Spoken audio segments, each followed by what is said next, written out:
Steve and Jill here. Hello. Welcome to the House Academy Show, entertaining real estate investment talk.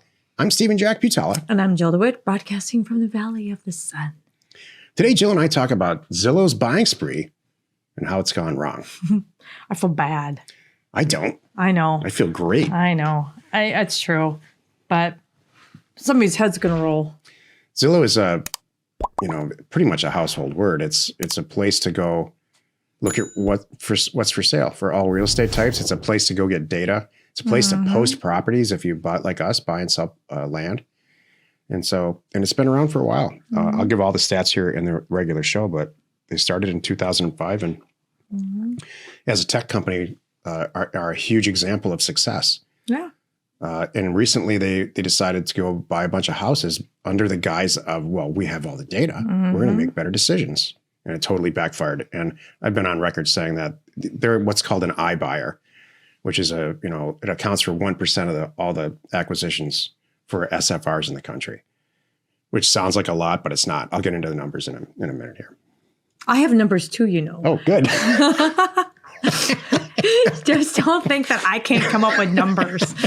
Before we get into it, let's take a question posted by one of our members on the landinvestors.com online community. It's free. And don't forget to subscribe on the Land Academy YouTube channel and comment on the shows you like. David wrote, "Hi, Jack. After Career Path, I've done 6 land deals that I probably would have walked away from if I didn't go through Career Path. So I wanted to say thanks for that. I still haven't sent mail for land yet because my house flipping business has essentially doubled in volume, averaging about 13 deals per month over the last 4 months." So I remember David during Career Path. That's a lot. And That's he is a franchisee of a very, very popular home company that advertises an 800 number where if you want to sell your house and get an offer. And so what he's saying here is Career Path really helped him with being a franchisee for this company. Which gets me thinking. So I just hadn't had the capacity to add another asset class yet. I actually went through the process of putting together and pricing mailer with concierge data and offers to owner, but my team's a bit overwhelmed right now, so I'm holding off until they catch their breath. I've heard through the podcast that you and Jill have started doing a little more with House Academy.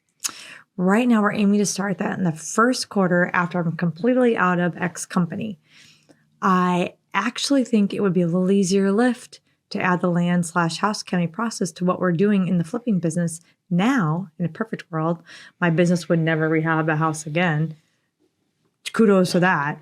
With that being said, are you still doing consulting calls and where could we cover some of that? Or are you planning any additional training, like the intensives that you're doing or Career Path, but focus on houses? If so, I'm definitely interested. Hope all is well. Thanks, David. Next year, we're doing all that. Yeah. We're releasing multiple Career Path scenarios because everybody wants it. And we will focus on houses with one of them. Yeah. For sure. I agree. Today's topic, Zillow's buying spree and how it's gone wrong. This is the meat of the show. Around 2005, Zillow was created by private investors. They raised a bunch of capital through a company called TVC and Benchmark. If you're in that world, you know who these companies are. They raised 3 series of equity and then took the company public as an IPO in 2011, which is no easy feat. I've done this in myself, and there's a lot involved, a lot of reporting, just a ton of stuff involved, and you can't do it with no revenue. And so good for them. I think that's great. So they're chugging along. Right now, they've actually even got 5,000 employees. So for a tech company and a startup to be profitable and have all of that and go publicly traded, they're doing something right. So this is not a Zillow bash by any stretch. What happened is they saw, as you probably may or may not know, there's exactly 2 ways for a publicly traded company to grow and thereby increase shareholder value and stock price through acquisitions of other companies or internal, what we call same store growth. And so they bought some small little startup companies, which is tougher and tougher to do these days because none of them make any money. And then they got the bright idea to become an iBuyer. iBuyer is the non-brand name for institutional companies like Zillow or private equity groups to look at a data set like we do, decide which properties they want to buy, make a bunch of offers for the right amount, and then resell them for more. Mm-hmm. And so, great, you got all this data. What they failed to realize is it's not like buying stock on a computer screen. There's stuff, and then selling it when it goes up. Mm-hmm. These people are tech people, and they're money people. They're not real estate people. If you've ever bought and sold a house, if you've ever lived in a house and sold it, there's a lot of crap involved. Mm-hmm. That's where they failed. We've bought hundreds of houses, Jill and I, hundreds, very successfully, without exception. Mm-hmm. Actually, now that I'm thinking about it, I'm trying to think if we ever lost money on a house. Nope. Here's the key. We just knew we could make more money and our time was not spent as well. Here's the key with buying and selling a house profitably. Yeah. Mm-hmm. You can't renovate it. Yeah. We got to buy it right. You cannot improve the property or you will go broke. All this stuff on HGTV is fiction. It costs twice as much as you think and takes twice as long, if you're lucky. So here's where they failed. So this started I think it was 2017 I read it. They started doing the house thing. Everything was going great. Someone decided to tweak the algorithm to make the offers higher, this is all the research that I did a little while ago, to make the goal a 1.3% spread. They were going for volume. I know. 1% on a real estate deal? 1.3% spread. Somebody thought that was a good idea. The problem was, like you said, they're data people. They're not house people. And of course it backfired because they were behind. They were behind the game here. So what ended up happening? Well, that in the Q3 this year, they went nuts, obviously. They bought more homes in the third quarter this year than they had bought in the whole time they've been doing this. 7,000 properties is what I'm showing. Well, 7,000 homes they're offloading. They bought more than that. That's just what they're offloading right now. $2.8 billion. So you have 2.8? What was my number here? At hundreds of millions of dollars. I have loss. 3.0 billion. Okay. I thought just maybe the whole thing. I have they're in a $300 million loss. Yeah. 328 million in just Q3 loss. Mm-hmm. So again, someone tried to tweak the algorithm to make higher offers to buy more homes. Well, that's great. But what ended up happening is now where they are in Atlanta and Phoenix, like even just Phoenix right now, because they bought too much. They did it wrong. They shut that down. Bought the wrong houses too. Yeah. So now they have 250 right now this month. This is November of 2021. They have 250 listings for sale, and they're all priced at 6% less of their purchase price. That's the average. And I'm sure that's a hit. Yeah, I mean that's just or pricing. That's not $29,000. real estate agent fees and all kinds of stuff. They're just not real estate people. Really, there's a lot of ways to lose money in real estate. Mm-hmm. If you don't really look at the asset and buy the right stuff, that's part of it. And you can't buy volume like that and actually go through a real due diligence process. $29,000 average less than what they bought it for. On 250, that's just one area. Yeah. Phoenix and Atlanta, they were saying are the biggest ones where they really went for it. But there's plenty of other areas across the country that. I'll put this in perspective. There's 141 million SFRs in this country, or let's just say households where you can you own the APN, whether they're condos or detached houses or whatever, or townhouses. So this is not a dent. There's a long, again, the media just went nuts on this. Oh, these big iBuyers are buying all these properties that we're never going to be able to buy a house. Well, it accounted for, they failed at it, which we said they were going to fail at it. They're not real estate people. And in their heyday, they were responsible for 1% of the acquisitions that went on, which is back not even now, because there's way more houses being traded now than there ever was. Mm-hmm. So they failed at it, and we knew they were. So don't let this affect your decision about anything. Yeah, that's what I want to convey here. It's fun to watch people on Wall Street fail, or people in Silicon Valley in this case. I love that stuff because they're so good at doing certain things. They think they can go do anything. I have two questions.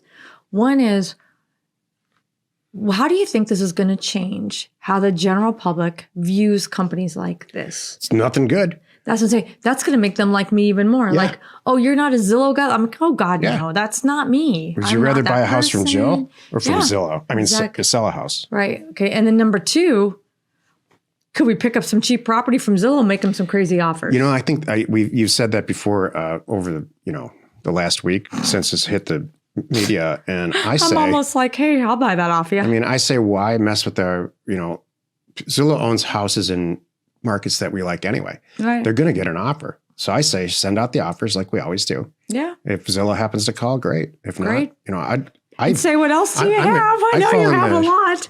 I fall in the group that I fall in the group where I do not want to buy. Can you imagine the signature process from buying a house from Zillow? Oh gosh. Yeah. There's that. Would you rather buy from Sally Smith or Zillow? Jeez. That's it's not true. hard. That's true. So at the end of the day, I feel bad. Again, I don't get that. Oh, what do you feel bad about? You like it. I don't know. It's just sad. Somebody really goofed. You know what? On the other hand, hold on a moment. No, you're right. I feel thrilled for the people that got that money because they sold their houses for more than what they were worth. Clearly. And they saved money because they call it convenience fees. They didn't do the normal, broker percentage. So they got a good money.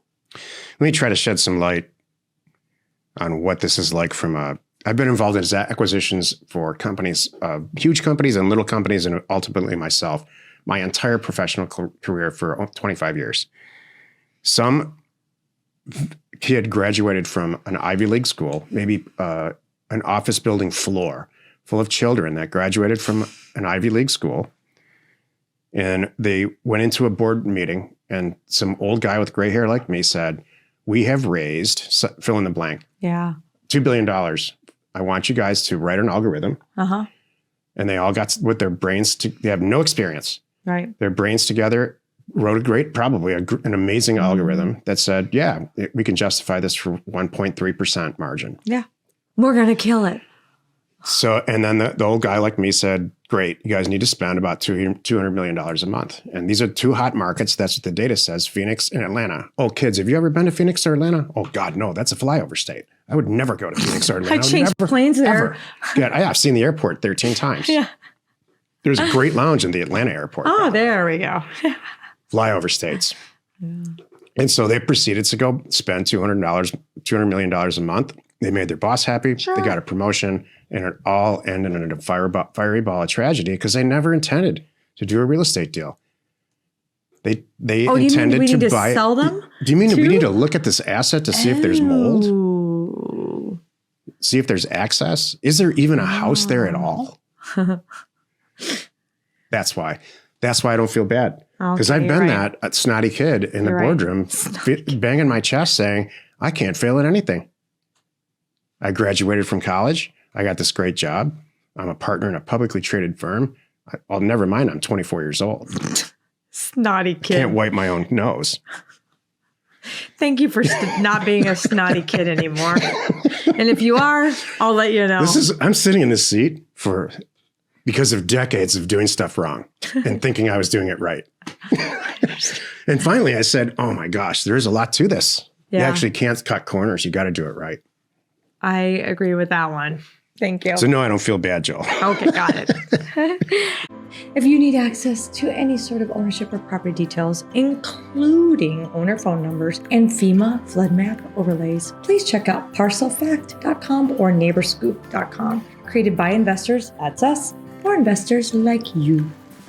Happy you could join us today. 5 days a week, you can find us here on the Land and House Academy Show. Tomorrow, the episode on the Land Academy Show, it's Jack Thursday, and I'm going to talk about getting to know your zip code. You are not alone in your real estate ambition. Every episode seems like a Jack rant now. I'm noticing that. No, I don't feel bad at all for these people. Not at all. That's good. That's so funny. All they do is have a failed quarter and go raise more capital. That's true. They're going to be fine. Then everybody says, you know what they're going to do? They're going to go back to doing what they did best. Just be a data company. A tech company. Just provide the information. Yes. That's all we need you to do. Don't go crazy, everyone. And no, I don't see this. The real point to this whole episode is there's no competition here at all. Oh, yeah. No, I'm not worried about it. It's great. If anything, now Zillow's off the table. That's good. Thank you for tuning in. We would love to connect with you, by the way, on Clubhouse. Join me and usually Stephen every other Thursday at 1 o'clock Pacific time in the Land Investing Cub. So go find us on Clubhouse. We're Steve and Jill. Information and inspiration to buy undervalued property. We hope you found our content valuable and we appreciate your support. If you have not already, please check out our channel and hit the subscribe button. And your comments and suggestions help us to create the content you're here for. Hitting the like button helps to support our channel's algorithm and gauge your interest for future shows.